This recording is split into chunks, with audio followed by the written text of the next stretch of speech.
नमस्कार, स्वागत है आप सबका एग्ज़ाम कोच की ऑनलाइन क्लास में। ये टीजीटी पीजीटी के बारे में ये क्लासेस चल रही है। इसकी पिछली कक्षा में आप लोगों ने काल विभाजन का प्रथम काल आदिकाल के बारे में पढ़ा था। आदिकाल के बारे में उसकी प्रवृत्तियाँ क्या हैं, उसकी प्रमुख पुस्तकें क्या हैं, कुछ कवियों के बारे में भी चर्चा हुई। और अब चर्चा आज करते हैं जो दूसरा काल है, मध्यकाल।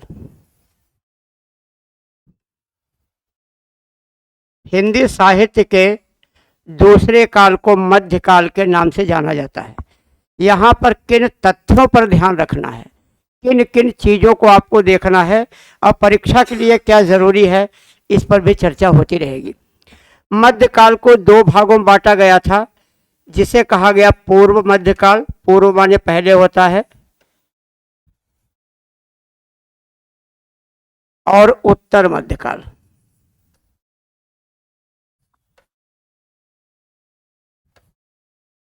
यानी पूर्व मध्यकाल और उत्तर मध्यकाल।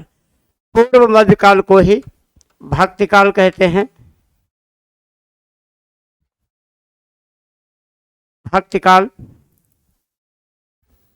थोड़ा अगर इसको बैक से लिया जाए,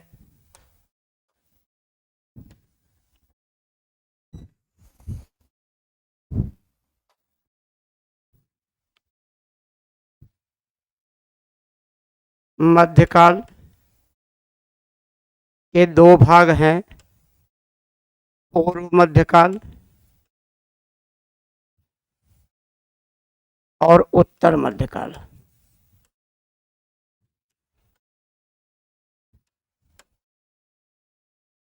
पूर्व मध्यकाल को ही भक्तिकाल कहते हैं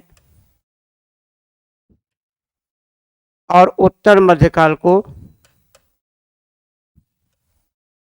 रीतिकाल कहते हैं। भक्तिकाल को ही स्वर्ण युग कहा जाता है और उत्तर मध्यकाल को यानी रीतिकाल को श्रृंगार युग या श्रृंगार काल कहा जाता है। ये इसके नाम है। ये लगभग 500 वर्ष की घटना है, वही चीज़ आपको दिखाई गई है। अब यहाँ देखिए प्रश्न क्या बनेगा, यानी कौन चीज़ आपको याद करनी चाहिए। पहले ध्यान दीजिएगा, ये दोनों बातें आचार्य रामचंद्र शुक्ल ने कही थी। रामचंद्र शुक्ल। यदि प्रश्न पूछा जाएगा कि पूर्व मध्यकाल को भक्तिकाल किसने कहा था, उत्तर मध्यकाल को रीतिकाल किसने कहा था, तो आपका जवाब होगा आचार्य रामचंद्र शुक्ल ने। यानी आचार्य रामचंद्र शुक्ल ने ही पूर्व मध्यकाल को भक्तिकाल और उत्तर मध्यकाल को रीतिकाल नाम दिया था। अब ये आता है अगला,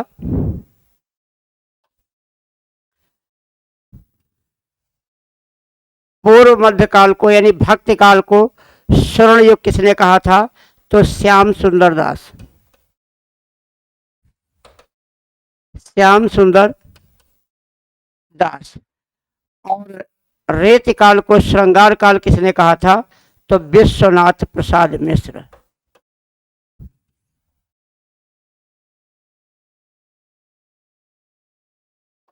विश्वनाथ प्रसाद मिश्र। तो ये पहला प्रश्न बनता है कि मध्यकाल के कितने भेद थे। आपने बताया दो भेद थे। कौन कौन से, पूर्व मध्यकाल और उत्तर मध्यकाल। पूर्व मध्यकाल को भक्तिकाल किसने कहा था, उत्तर मध्यकाल को रीतिकाल किसने कहा था, भक्तिकाल को स्वर्ण युग किसने कहा था, और उत्तर मध्यकाल को जो श्रृंगार काल है विश्वनाथ प्रसाद मिश्र ने श्रृंगार काल कहा। अब एक चीज ध्यान रखिएगा, इसका एक शब्द बनता है स्वर्ण युग। भक्तिकाल को स्वर्ण युग कहने वाले हैं श्याम सुंदर दास। श्याम सुंदर दास। अब यही क्वेश्चन को थोड़ा घुमा दिया जाए। अब ये आता है स्वर्ण काल। भक्तिकाल को स्वर्ण काल किसने कहा था, तो ये जॉर्ज ग्रियर्सन ने। George Abraham Grierson. परीक्षा में चीज़ें पढ़नी पड़ती हैं, समझना पड़ता है, हल्का सा अंतर है, स्वर्णयुग या स्वर्णकाल। तो भक्ति काल को स्वर्णकाल जॉर्ज ग्रियर्सन की एक बड़ी उपलब्धि मानी जाती है, और स्वर्ण युग को श्याम सुंदर दास ने, वो भक्ति काल को स्वर्ण युग श्याम सुंदर दास ने कहा था। ये चीज़ें भी आपको नोट कर लेनी चाहिए और इन पर विशेष ध्यान देने की आवश्यकता है। तो ये तो था मध्यकाल और इसके बारे में जानकारी। अब इसके भक्ति काल पर चर्चा करते हैं। भारत में जो भक्ति है, कहा जाता है भारत में भक्ति कहाँ से आई? दक्षिण भारत से आई। भारत में भक्ति दक्षिण भारत से आती है। यही दक्षिण भारत में भक्ति प्रारंभ हो गई थी। और दक्षिण भारत में भक्ति का प्रारंभ किन संतों, किन महात्माओं ने किया था? तो वे थे अलवार संत।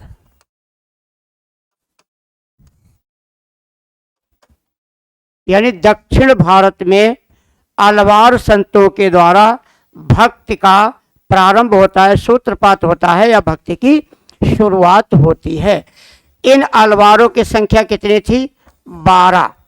कितनी थी अलवारों की संख्या? 12 थी। इन 12 में एक महिला भी थी। उस महिला का नाम क्या था? अंडाला। यानी इन 12 अलवार संतों में एक अंडाला नाम की महिला थी। इसी अंडाला को क्या उपनाम दिया जाता है? दक्षिण की मीरा।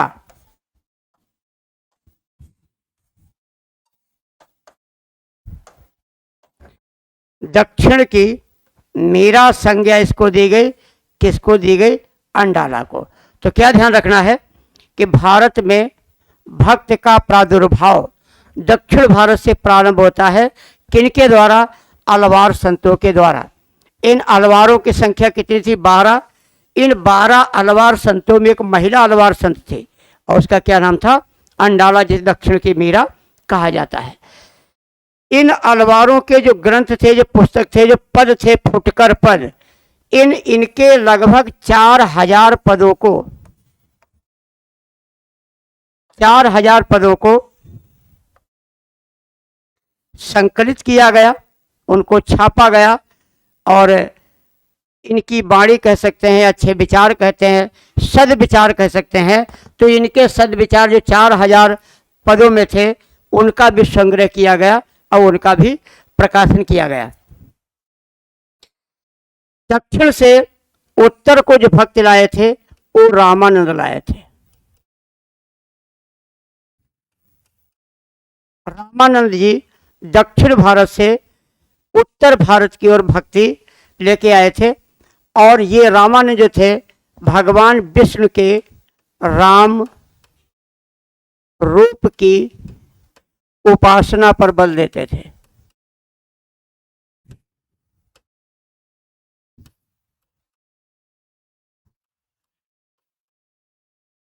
बल देते थे या राम रूप की उपासना पर बल दिया था। इनके कई शिष्य थे, इनके बहुत से शिष्य थे। इनके शिष्यों में ही कबीरदास थे जो निर्गुण हुए। इनके शिष्यों में ही नरहरि दास थे जो तुलसीदास के गुरु थे। और तुलसी ने राम भक्ति को जन जन तक पहुंचा दिया। यानी रामानंद स्वयं तो सगुण रूप की आराधना करते थे, लेकिन इनके भक्तों में कुछ निर्गुण थे और कुछ सगुण रूप थे। तो यहाँ से भक्ति के द्वार खुले, विरक्ति दल का स्थापना किया, वैरागी दल का स्थापना किया और इन्होंने भक्त के दरवाजे सभी के लिए खोल दिए।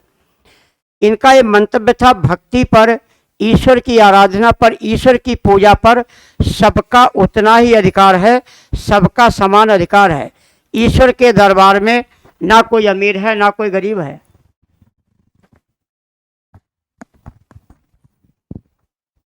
तो ईश्वर की आराधना सबको समान रूप से की जाए, इस प्रकार की इनकी प्रवृत्तियां थी। अच्छा, इधर जो 4000 पद इनके थे, इनको नालियार दिव्य प्रबंधम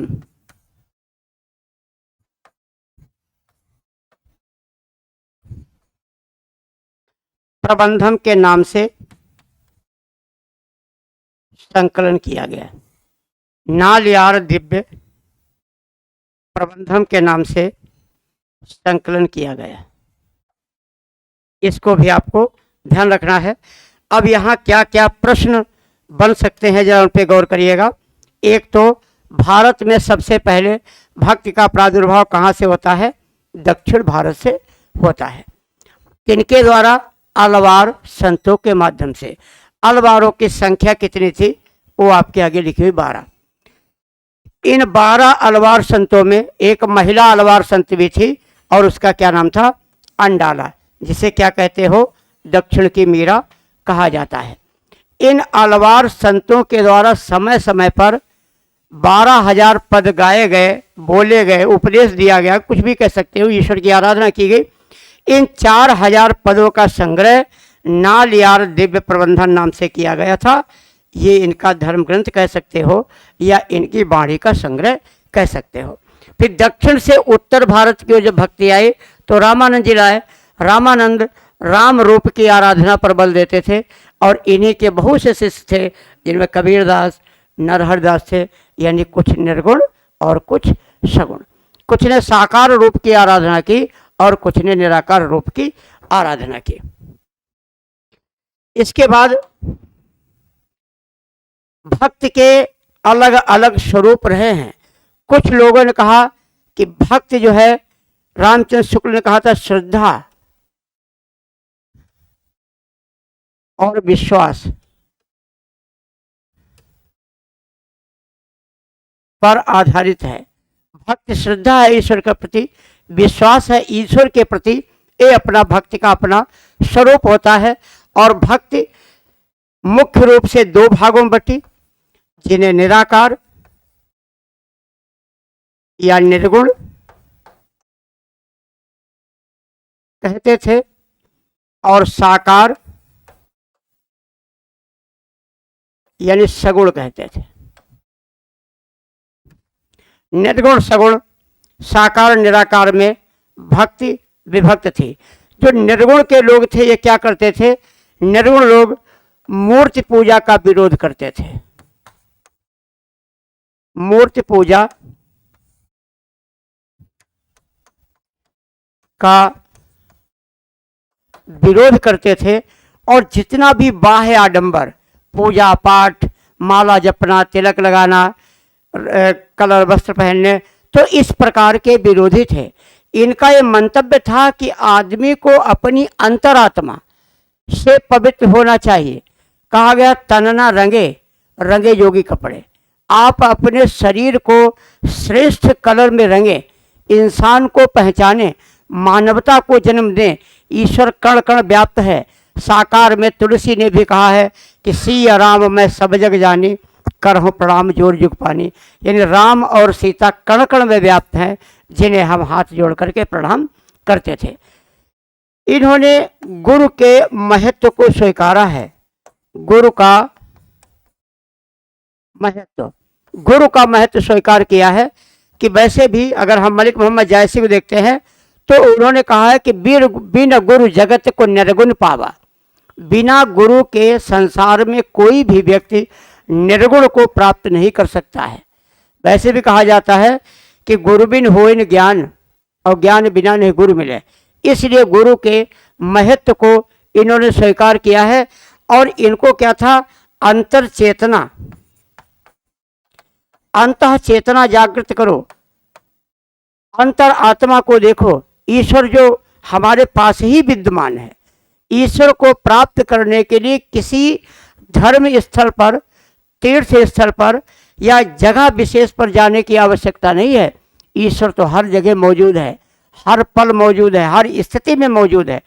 कहीं भी किसी भी प्रकार से उनकी पूजा कर सकते हो।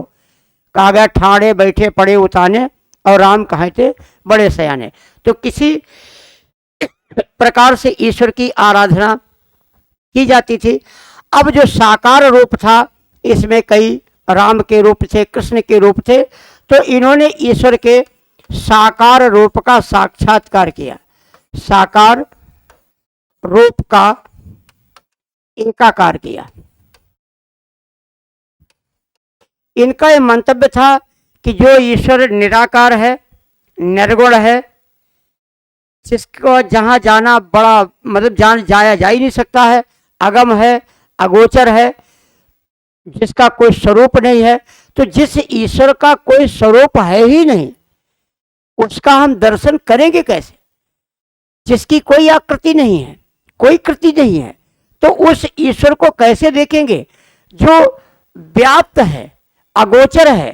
तो इंद्रियों के द्वारा उसका कैसे स्मरण किया जाए? इस प्रकार से साकार रूप का इन्होंने प्रयोग किया है। अब वो चाहे रूप राम का हो और चाहे वो रूप कृष्ण का हो, की आराधना इन्होंने की है। तो इन्होंने जो है जप, तप, पूजा, पाठ, आराधना, आरती, स्तुति, इन सब पर जोर दिया है कि आप पूजा के पाठ से कई प्रकार की पूजा, नैवेद्य पूजा करिए। तुलसी जी की नवधा भक्त थे, 9 प्रकार से ईश्वर की आराधना करना है, जैसे वंदन करना है, प्रार्थना करना है, पूजन करना है, प्रवचन करने हैं, भजन गाने हैं, गीत गाने हैं, और अपने किए हुए अपराधों की जो कियाने जाने में हुए अनजाने में हुए उनके प्रति ईश्वर से क्षमा भी मांगनी है। साकार और जो निराकार रूप था, अब इसे एक चार्ट के माध्यम से समझते हैं।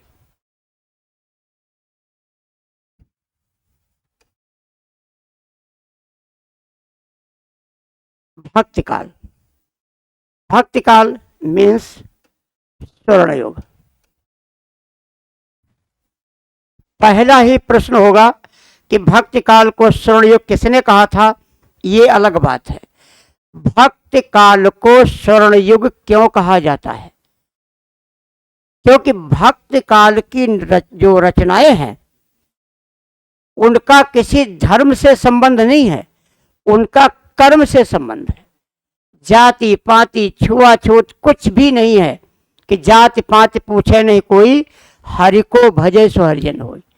जो ईश्वर की आराधना करता है, ईश्वर के सानिध्य में रहता है, वो ईश्वर का बनता है। इस प्रकार इन्होंने अपना सबके लिए ये दरवाजे खुले थे, इसीलिए स्वर्णयुग कहा जाता है। भक्ति काल आगे चल करके, यदि भक्ति काल 2 भागों में बटा था, जिन्हें निर्गुण या निराकार, सगुण या साकार कहा गया। निर्गुण के 2 भेद थे, ज्ञान मार्गी, प्रेम मार्गी।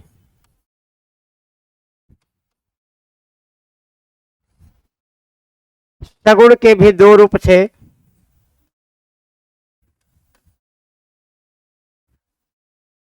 कृष्ण भक्ति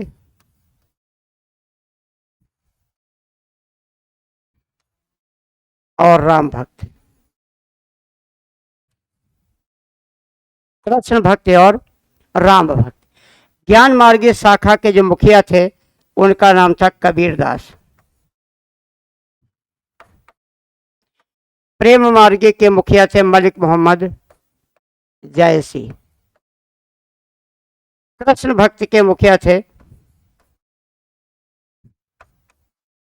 सूरदास और राम भक्ति के मुखिया थे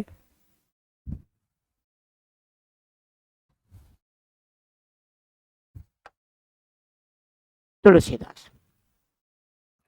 कबीरदास का जो पंथ था, जो मार्ग था, वो सखेरी था। जयसी का मार्ग सूफी था। सूरदास का सखा भाव, तुलसीदास का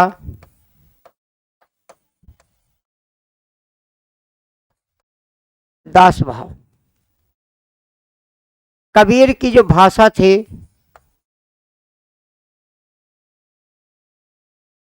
सधुक्कड़ी, जयसी की भाषा थी अवधि। सूरदास की भाषा थी ब्रज। तुलसी की भाषा अवधि भी थी और ब्रज। कुछ ग्रंथ अवधि में और कुछ ग्रंथ ब्रज भाषा में लिखे गए। इनकी जो प्रसिद्ध रचना है वो बीजक है। इनकी प्रसिद्ध रचना पद्मावत है। इनकी प्रसिद्ध रचना सूरसागर। इनकी अवधि की प्रसिद्धि है रामचरितमानस, अब ब्रज में है विनय पत्रिका। इस प्रकार भक्ति काल का लगभग 300 वर्ष का चार्ट आपके सामने मौजूद है। आप चाहें तो इसका स्क्रीनशॉट ले सकते हैं और इसको अपना बाद में भी देख करके ये समझ सकते हैं कि कैसे चार्ट बना, क्या इसकी चीजें हैं।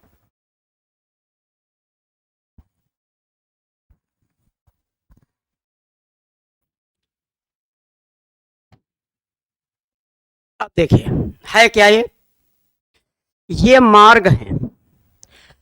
ये जो ये हैं इसके प्रतिनिधि कवि हैं।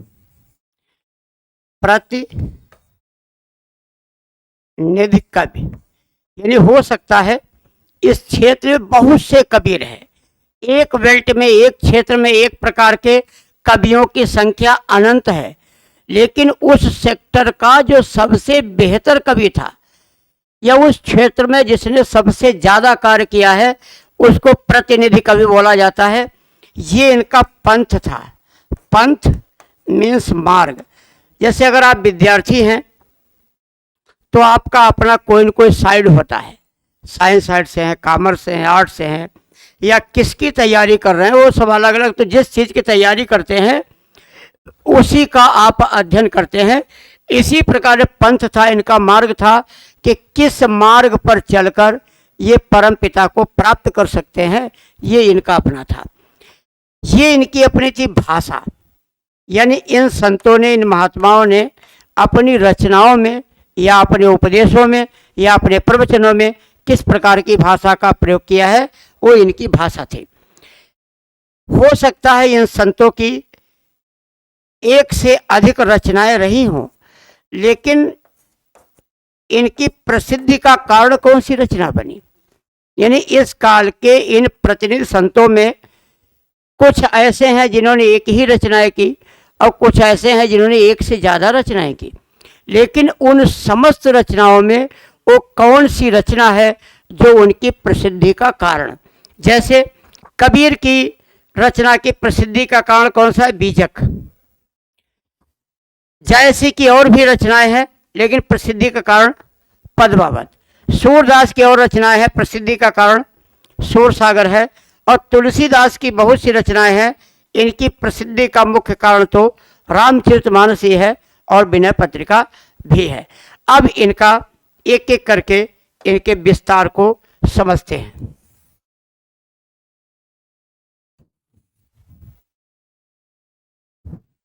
इनके स्वरूप को समझ लेते हैं और कैसे क्या था। ये चार्ट आप देख लीजिएगा, उसमें से हम एक एक पॉइंट को लेंगे।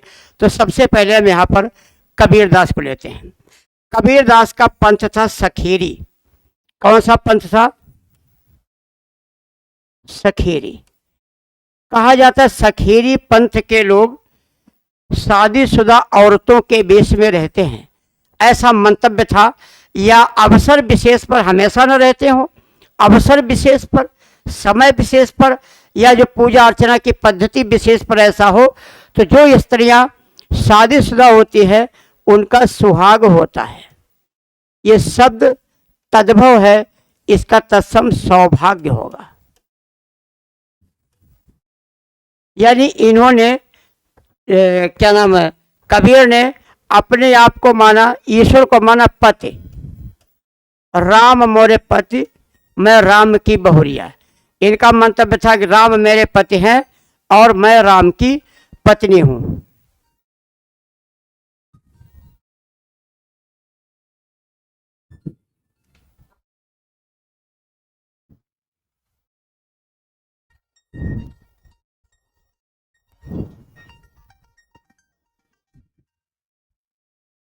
राम मोरे पति मैं, राम की बहुरिया, और स्वयं को माना पत्नी। एक कबीर का मंतव्य था, राम को पति, अपने आप को पत्नी। अब पति का जो शाब्दिक अर्थ होता है वो होता है मालिक या स्वामी। जैसे राष्ट्रपति, उद्योगपति, सेनापति, लखपति, करोड़पति। इसलिए एक ईश्वर का नाम है जगतपति, भगवान को कहते हैं जगतपति। पत्नी का यहाँ जो अर्थ लिया गया वो लिया गया सेविका से, दासी कह सकते हैं। अब यहाँ सेवा भाव। अब दूसरे अर्थ में देखा जाए कि ये क्या माना गया, प्रतीकात्मक स्वरूप है। ईश्वर परमात्मा है और परमात्मा शब्द पुल्लिंग का है। हम आप सभी आत्मा हैं और आत्मा शब्द स्त्रीलिंग का है। तो ये पुरुष है, हम स्त्री हैं। ये क्या है, ये पुरुष है और हम हैं प्रकृति, यानी हम परिवर्तनीय है और ईश्वर अपरिवर्तनीय है। इस प्रकार से अपनी आराधना थी। इन सभी संतों को ईश्वर को प्राप्त करने का तरीका सबका अलग अलग था।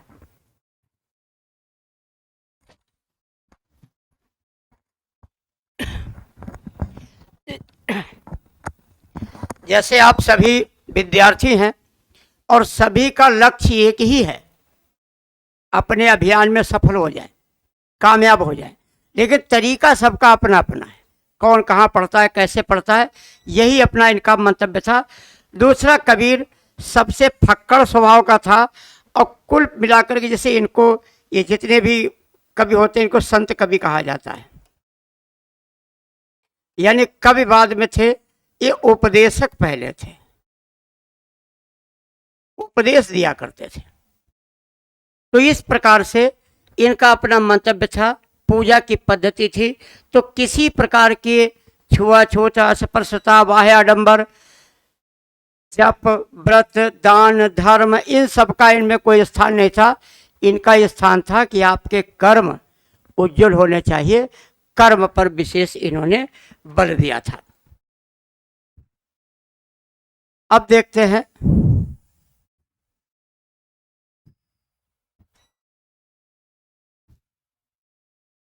मलिक मोहम्मद जायसी को।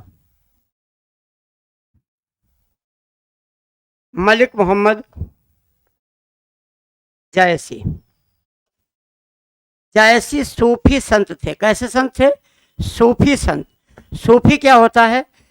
जो जन्म से मुसलमान हो और हिंदू धर्म की प्रेम प्रधान कविताएं करे। कैसी? प्रेम प्रधान कविताएं करे, ऐसे संत को सूफी संत कहा जाता है। सभी सूफी संतों ने प्रेमाख्यान लिखे हैं। प्रेमाख्यान, लव स्टोरी सभी सूफी संतों ने लिखे हैं, जिन्हें कहीं कहीं रोमांटिक कहानी भी लिखा गया। रोमांटिक कहानी कहा गया, यानी कोई इन्होंने कहानी उठाई और उसे अध्यात्म का स्वरूप दे दिया। प्रथम जो सूफी संत था, प्रथम सूफी संत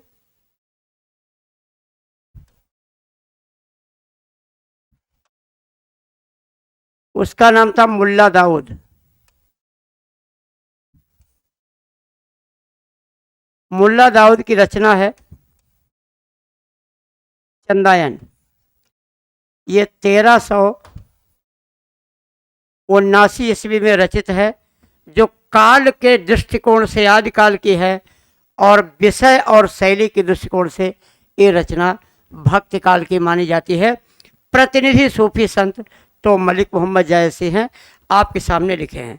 इसका जो अपना इनकी मान्यता है उस पर ध्यान दीजिएगा। क्या मानते हैं? सभी संत का जो अध्यात्म है वो इश्क मजाजी से लेकर के इश्क हकीकी का, इश्क मजाजी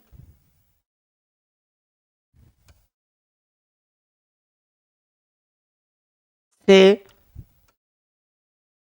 इश्क हकीकी, यानी सांसारिक प्रेम से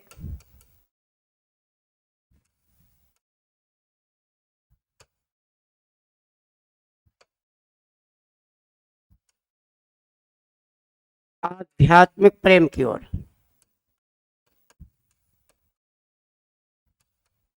इन भक्त कवियों ने ईश्वर को क्या माना? मासूका। ईश्वर एक बहुत सुंदर स्त्री है और ये उसके जो है प्रेमी है। जो ईश्वर है प्रतिनिधित्व कर रहा है, वो बहुत ही सुंदर एक कन्या है, वो इनकी प्रेयसी है और ये इसके प्रेमी है।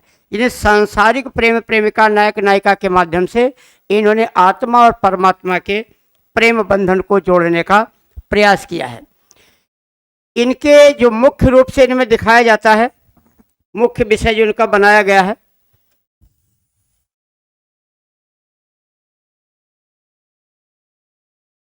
वो है कि इनकी किताब में ये 3 कैरेक्टर मुख्य होते हैं: पति, पत्नी और प्रेयसी। इस प्रेयसी के नाम से ही पुस्तक का नाम होता है। जैसे अगर पहली पुस्तक की बात करें जो चंदायन है, पति इसमें है लोरिक, उसकी पत्नी है चंदा, उसकी पत्नी है मैना, प्रेमिका है चंदा, इसलिए किताब का नाम है चंदायन।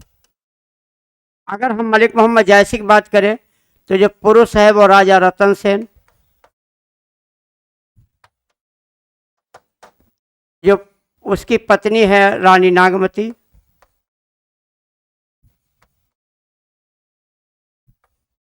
और जो प्रेयसी है वो पद्मावती।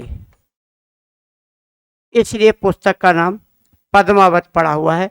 ये इनका मूल विषय हुआ करता था।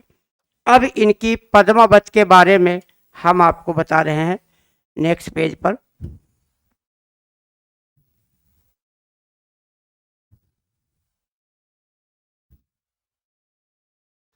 पद्मावत के बारे में देखिएगा।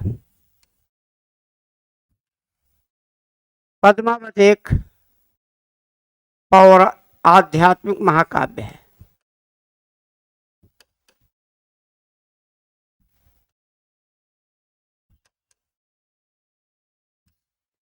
अवधी भाषा में रचित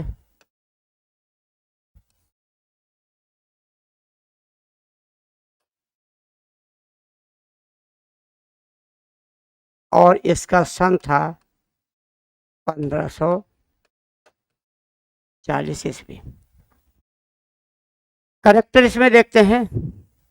इसमें पहला करेक्टर राजा रतन सेन।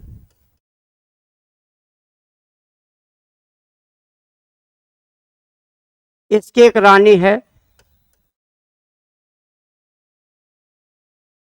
रानी नागमती, दूसरी रानी है पद्मावती, फिर है हीरामणि, तोता। ये मुख्य कैरेक्टर है, ये मुख्य इसके चरित्र हैं। अब ये कहानी जो प्रारंभ होती है उसका प्रारंभ देखिए क्या दिखाया गया कि राजा रतन सेन एक तोता लेके आए हैं हीरामणि।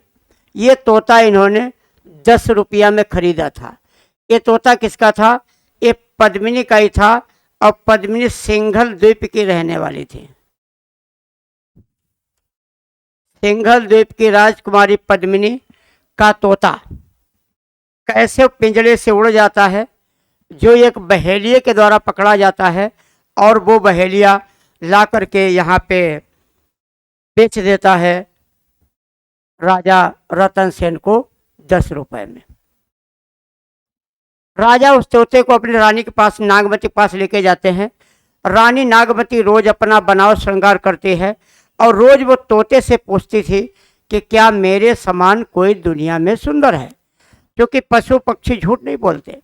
इसलिए तोता बोलते ही नहीं था, मुंह घुमा लेता था। बार बार पूछे तो एक बार तोता को गुस्सा आया और तोता कहता है, सिंघल द्वीप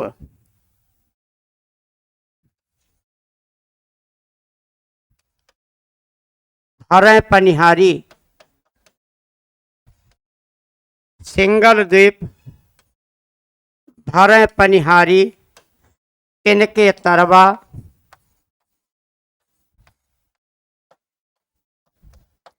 जीभ तुम्हारी।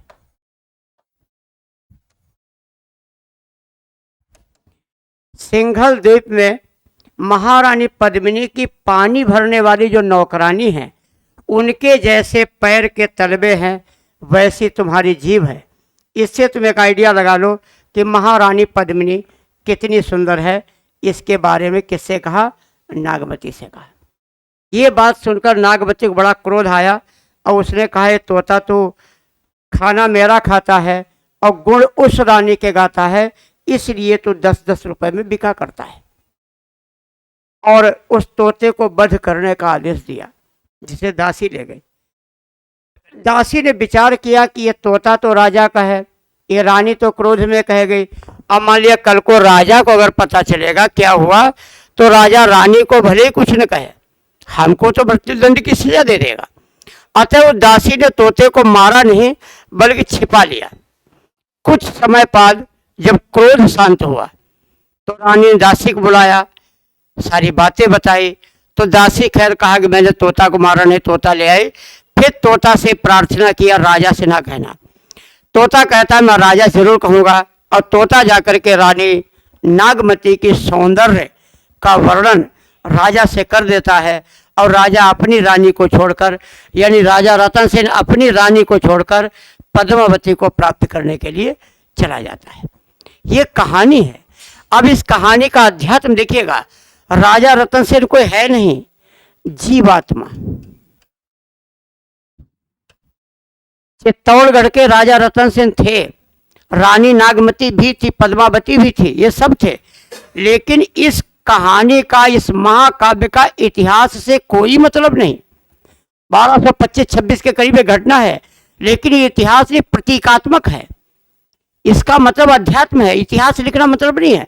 तो राजा रतन सेन कोई है नहीं, जीवात्मा है। रानी नागमती कोई नहीं है, रानी नागमती माया मोह है,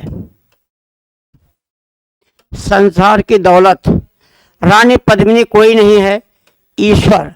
परीक्षा पूछा गया था परम सत्ता, प्रश्न आया था पद्मावत महाकाव्य के अनुसार महारानी पद्मिनी किसका प्रतीक है?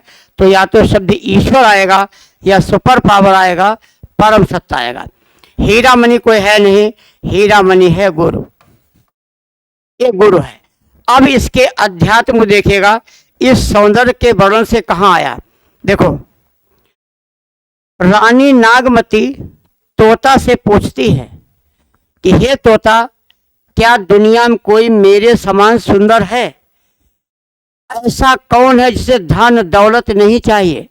सब मेरे पीछे पीछे घूम रहे हैं, सबको धन, सुविधा, वैभव, संपन्नता, ये ऐश्वर्य सबको चाहिए। इसलिए चिढ़ाती है नागमती कि कोई दुनिया में ऐसा है जो मुझे प्राप्त करने के लिए दौड़ रहा है, यानी दुनिया में सबसे सुंदर हम हैं। यहाँ पर लिखा है मलिक मोहम्मद जैसी ने, वो लिखते हैं नागमती ये दुनिया धंधा।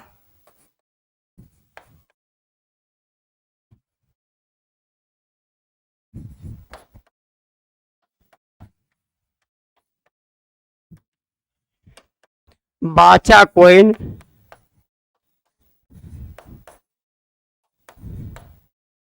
यही चित फंदा।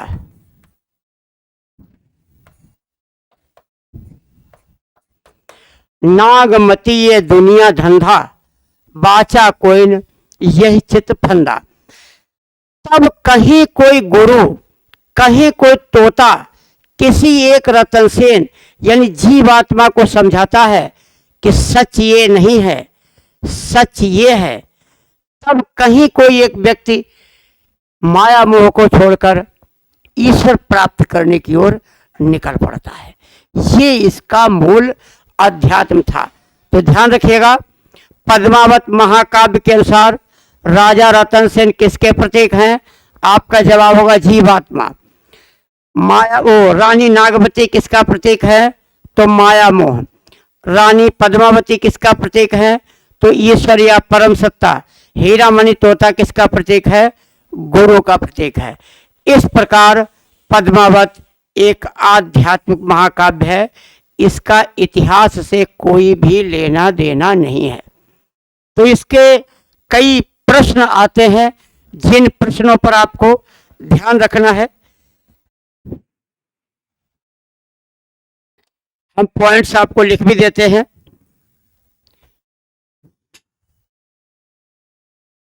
सभी सूफी संतों ने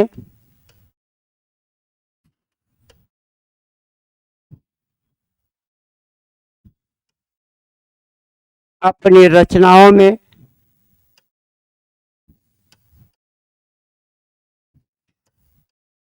अवधी भाषा का प्रयोग किया।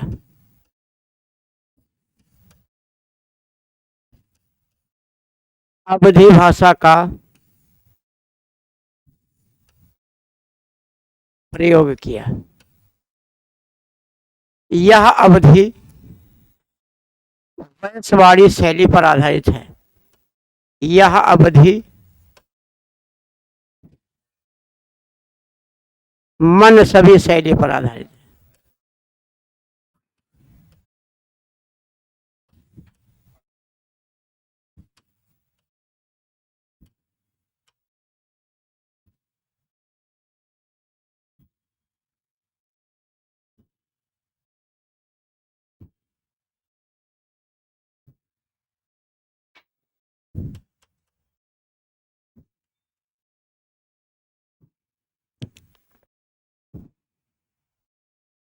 सभी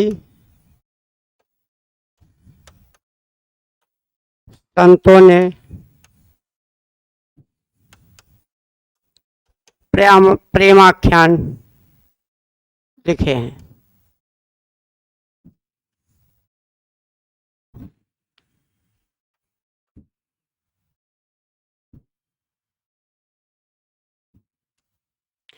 इन संतों ने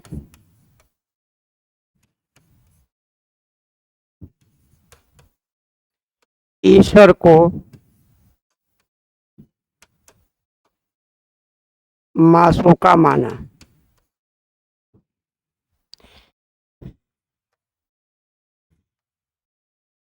इनका अध्यात्म सांसारिक प्रेम से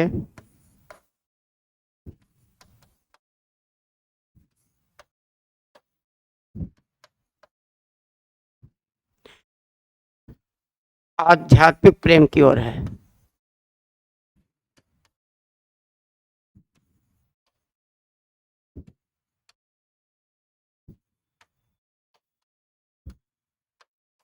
सांसारिक प्रेम से आध्यात्मिक प्रेम की ओर है। मुल्ला दाऊद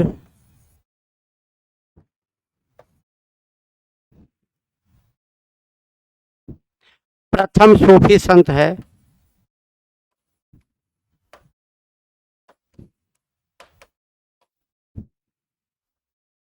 इनकी रचना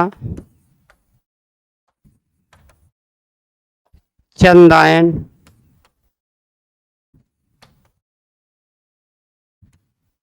से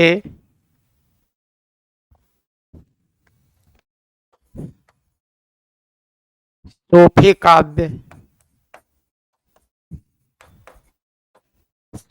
काव्य धारा का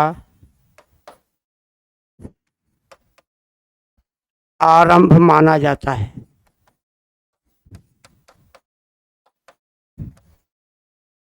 सूफी काव्य धारा का आरंभ माना जाता है।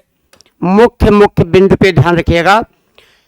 सभी सूफी संतों ने अपने काव्य में अवधी भाषा का प्रयोग किया है। किस भाषा का प्रयोग किया? अवधी भाषा का प्रयोग किया है।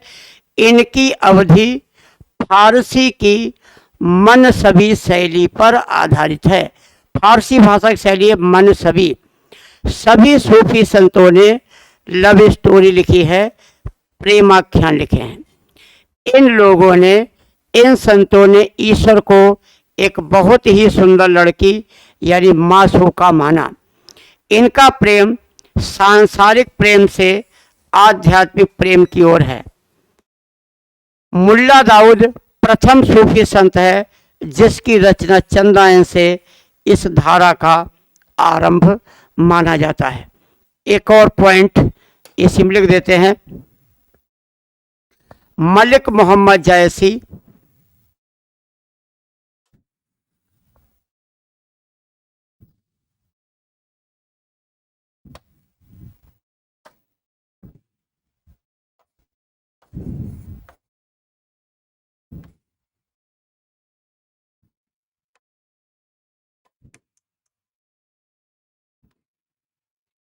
इस शाखा के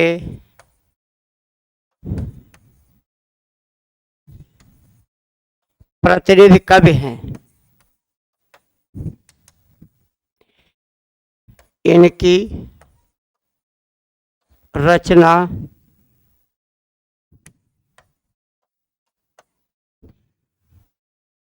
पद्मावत,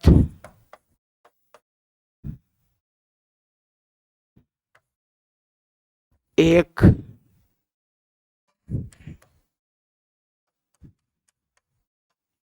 आध्यात्मिक महाकाव्य है। यानी कि रचना जो है पद्मावत किस प्रकार का महाकाव्य है? अध्यात्म का महाकाव्य है। तो जो रचनाएं महत्वपूर्ण है या जिनके बारे में पूछना, समझ लो ये प्रश्न आने ही आने हैं, इन्हीं बिंदुओं को लिखा गया है। इन्हें बहुत समझने, जो रेड कलर से हाईलाइट किया गया है, यही तो प्रश्न है। ये नोट्स है और नोट्स को जब प्रश्न का रूप देते हैं तो उसका शैली बदल जाती है, तरीका बदल जाता है। जहाँ जिस तरीके से, यानी प्रश्न, ये समझ लीजिए सभी प्रश्न है, उन प्रश्नों के जवाब दिए गए हैं। तो इसलिए इनको ध्यान से पढ़ें। अब इनकी कुछ और रचनाओं के बारे में हम चर्चा अब अगली क्लास में करेंगे, क्योंकि समय का एक अपना महत्व है। तो आज की क्लास को यहीं समाप्त करते हैं। नमस्कार, जय हिंद और आपका दिन शुभ हो।